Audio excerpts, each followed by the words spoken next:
भाग 14 का अधिकरण ट्रिब्यूनल्स, अनुच्छेद 323 का एवं 323 खा। अब हम भारतीय संविधान के भाग 14 का के अंतर्गत अधिकरण से संबंधित उपबंधों का अध्ययन करेंगे, जिनका उल्लेख अनुच्छेद 323 का तथा अनुच्छेद 323 खा के अंतर्गत किया गया है। इन दो अनुच्छेदों के माध्यम से संसद को विभिन्न प्रकार के मामलों के विनिश्चय के लिए विभिन्न प्रकार के अधिकरणों की स्थापना करने की शक्ति प्रदान की गई है। यहाँ पर इस बात का उल्लेख करना आवश्यक है कि मूल संविधान में अधिकरण से संबंधित उपबंध नहीं थे। इसको पहली बार संविधान में 42वें संवैधानिक संशोधन अधिनियम 1976 के द्वारा जोड़ा गया। प्रशासनिक अधिकरण, एडमिनिस्ट्रेटिव ट्रिब्यूनल्स, अनुच्छेद 323 का संसद को यह अधिकार प्रदान करता है कि वह संघ व राज्यों की लोक सेवाओं, सार्वजनिक निगमों तथा अन्य सार्वजनिक प्राधिकरणों में नियुक्त व्यक्तियों की भर्ती व सेवा शर्तों से संबंधित विवादों को सुलझाने के लिए प्रशासनिक अधिकरण की स्थापना कर सकती है।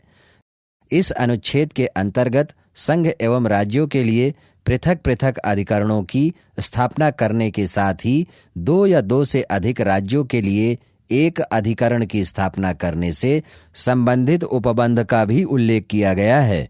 दूसरे शब्दों में, इस तरह के अधिकरण की स्थापना करने के पीछे उद्देश्य यह है कि भारत सरकार के नियंत्रण के अधीन सेवाओं से संबंधित विवादों को नागरिक न्यायालय या उच्च न्यायालय के न्याय क्षेत्र से अलग करके इसे प्रशासनिक अधिकरण के समक्ष प्रस्तुत किया जा सके। संसद द्वारा निर्मित विधि में इन अधिकरणों की अधिकारिता, जिनमें अपनी अवमानना के लिए दंड देना भी शामिल है, शक्ति प्राधिकार एवं प्रक्रिया का भी उल्लेख होगा। अनुच्छेद 323 का अनुकरण करते हुए संसद ने प्रशासनिक अधिकरण अधिनियम 1985 पारित किया, जिसके अंतर्गत केंद्र सरकार को एक केंद्रीय प्रशासनिक अधिकरण तथा राज्य सरकार को राज्य प्रशासनिक अधिकरण के गठन का अधिकार प्रदान किया गया।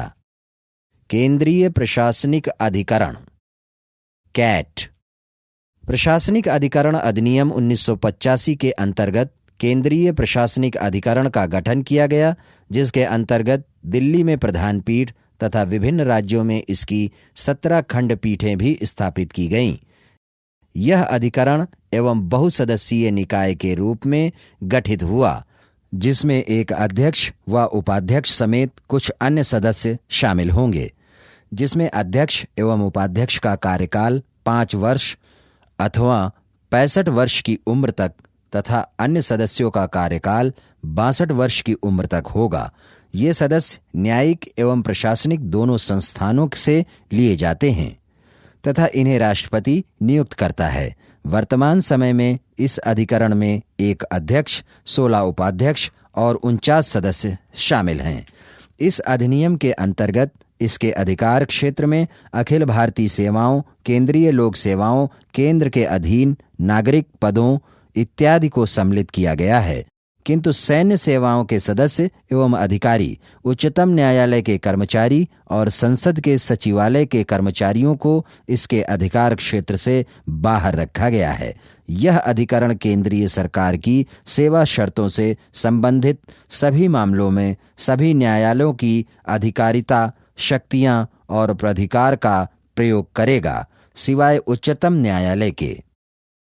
सदस्यों की अर्हताएं, अधिकरण के अध्यक्ष के रूप में कोई व्यक्ति तभी नियुक्त हो सकता है जब वह किसी उच्च न्यायालय का न्यायाधीश हो या रहा हो या 2 वर्ष तक अधिकरण के उपाध्यक्ष का पद धारण किया हो या केंद्रीय सरकार का सचिव रहा हो। इसी तरह से उपाध्यक्ष के पद पर नियुक्त होने के लिए यह आवश्यक है कि वह व्यक्ति किसी उच्च न्यायालय का न्यायाधीश रहा हो या 2 वर्ष तक केंद्रीय सरकार के सचिव के पद पर रहा हो। इसी तरह से न्यायिक एवं प्रशासनिक सदस्य के तौर पर नियुक्त होने के लिए उस व्यक्ति में न्यायिक पद की योग्यता एवं तथा प्रशासनिक तौर पर नियुक्ति के लिए प्रशासनिक पद का अनुभव होना आवश्यक है।